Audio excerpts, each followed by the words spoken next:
হাই friends, এয়া হৈছে মোৰ মা দেউতাৰ ঘৰ। এয়া এখন হৈছে এখন সৰুকৈ আপোনাৰ ফুলনি। ইয়াতে এইবিলাক ফুল ৰুই থৈছে।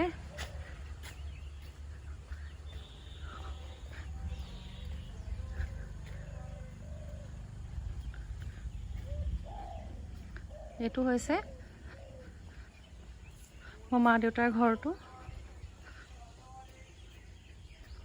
আৰু ইয়াতে আপোনাৰ শাক পাচলি খেতি কৰে। ইয়াত টেঙামৰা গুটি লাগি আছে।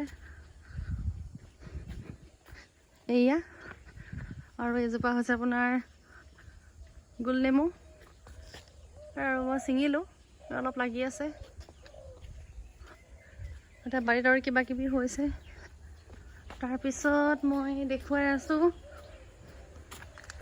এয়া এইজোপা অমিতা দেখিছেনে? এইজোপা আজি কিজানি মই 5 বছৰমান আগতে মই ৰুইছিলোঁ। এয়া লাগি আছে, এয়া একদম ডালে ডালে লাগি আছে, ডালে ডালে পাতে পাতে অমিতা লাগি আছে দেই। মই ৰোৱা জোপা, আৰু এজোপা দেউতাই ৰোৱা। এয়া তাৰ ভিউটো ভাল, আৰু ঘৰলৈ আহি ভাল লাগে। এয়া চাৰিওফালে পথাৰ আছে আমাৰ, পুৰা ফ্ৰেছ লাগে আৰু বেলেগ জেগা যাব দৰকাৰ নাই। প্লাছ আপোনাৰ ৰাস্তাটো ভাল, ফ্ৰণ্টৰ ৰাস্তাটো মৰ্ণিং ৱাক ইভিনিং ৱাক কৰিবলৈ বিৰাট ভাল।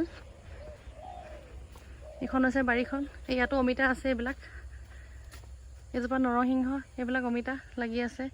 এখন বাৰীখন কিবা কিবি শাক চাক কৰিছে, এইবিলাক পিঁয়াজ, সেইবিলাক পালেং।